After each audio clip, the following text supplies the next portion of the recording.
Hey, I'm Harry. You don't need to know much about me except for the fact that I like these things, roller coasters. So much so that recently I went on a trip, a 2-week quest for roller coasters. Where? The USA. Across 15 days, I visited 11 different American amusement parks and in doing so, rode a lot of roller coasters. By a lot, I mean a lot, 101 of them. As someone who likes roller coasters, it kind of felt like some sort of religious experience, one that I definitely wouldn't do again, mainly because it was ridiculously tiring, but an experience nonetheless. The entire thing taught me quite a lot about my own interests though, to the degree that I can tell you right now, I am no longer a roller coaster enthusiast. Wow, yes, I know, surprising. It feels quite good to get it off my chest though. Before I talk about what that means, let me tell you a bit more about the trip.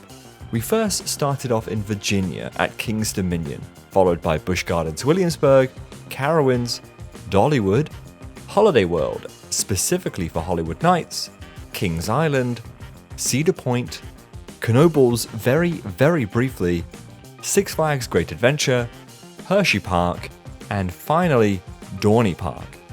When you think about the different roller coasters at these 11 different amusement parks, the list is pretty stacked.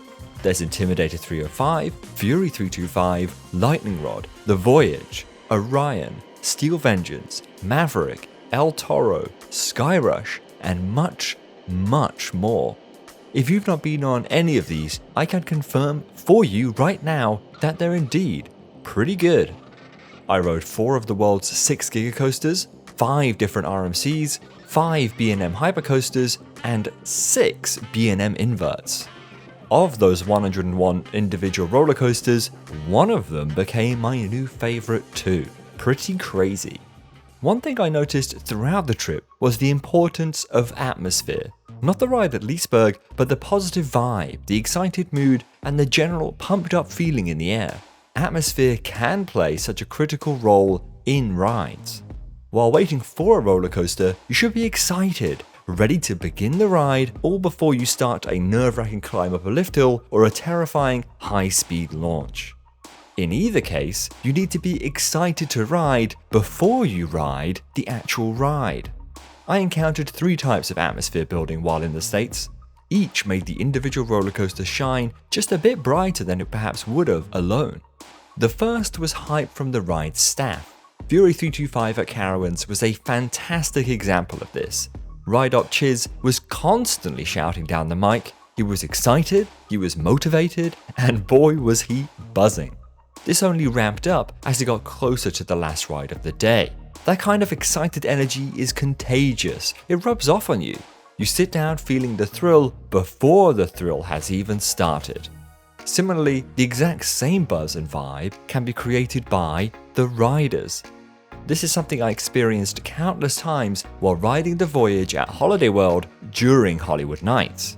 Everybody, I mean everybody, was high on life at that point. Every train leaving and entering the station was a symphony of cheering enthusiasts. We were all having a great time and it really showed. The longer you spent in the station, the more hyped you became. All of which made the eventual ride that little bit better.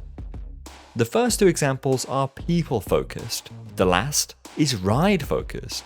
How do you get the ride itself to generate some form of hype and excitement? Music, lights, and sound.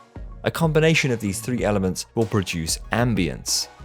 Flickering lights in the station combined with a tension-building soundtrack leads to ambience. People are put slightly on edge, making them nervous but excited to ride. If you put music, lights, and sound together in one big go, you get this, a dispatch sequence. It was Skyrush of all of the roller coasters I rode that had the most notable dispatch sequence. Before being yanked out of the station, you hear clear for takeoff, followed by the sound of engines speeding up and arrows lighting the path. Simple and perhaps even a little bit silly, but it's genuinely a really nice touch. Let's switch gears for a second. I don't know if you've noticed, but I've historically used theme park as the exclusive word to describe parks with roller coasters in them. To me, it sounds better and flows better than the word amusement park. However, theme parks and amusement parks are two very distinct things.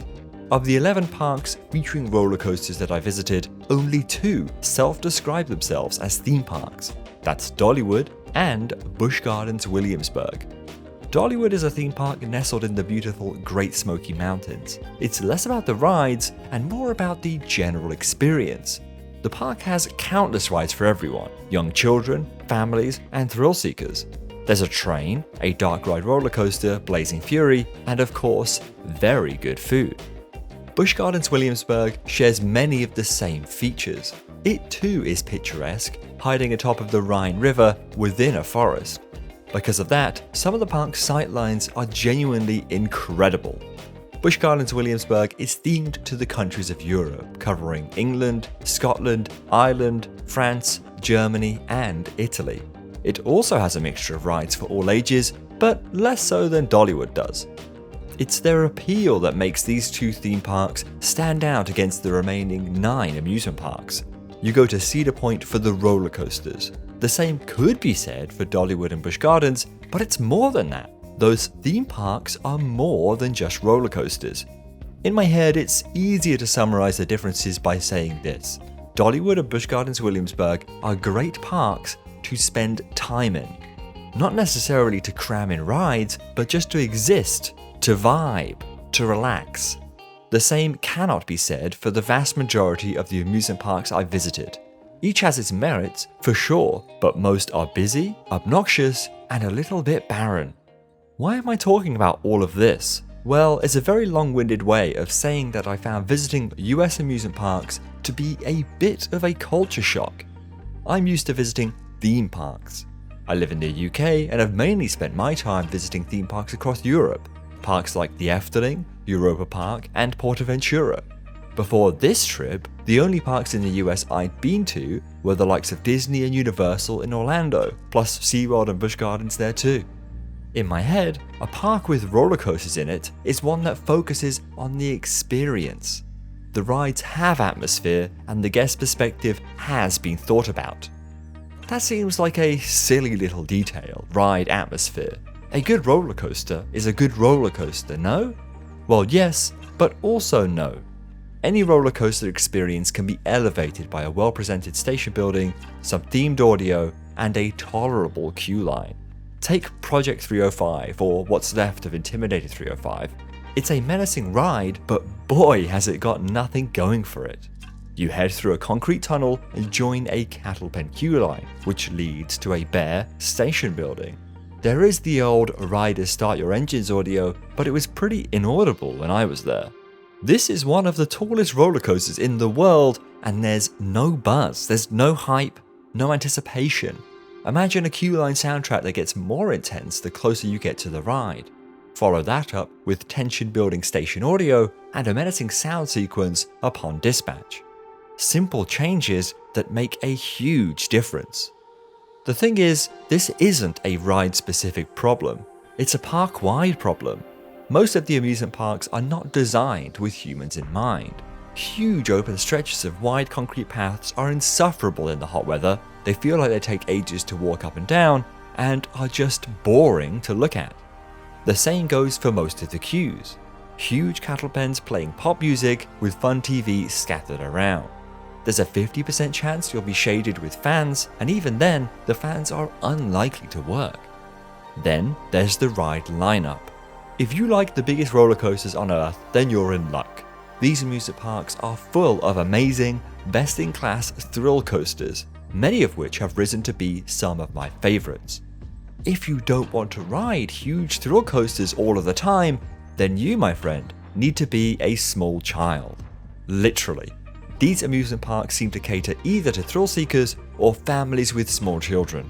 There's very little in between. Where's the modern family coaster that doesn't do much, but is just fun? Your Big Bear Mountains, your Fire Chaser Expresses, your dark coasters even.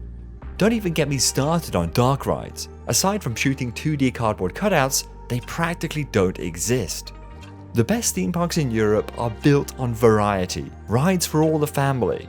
these US regional amusement parks are the complete opposite.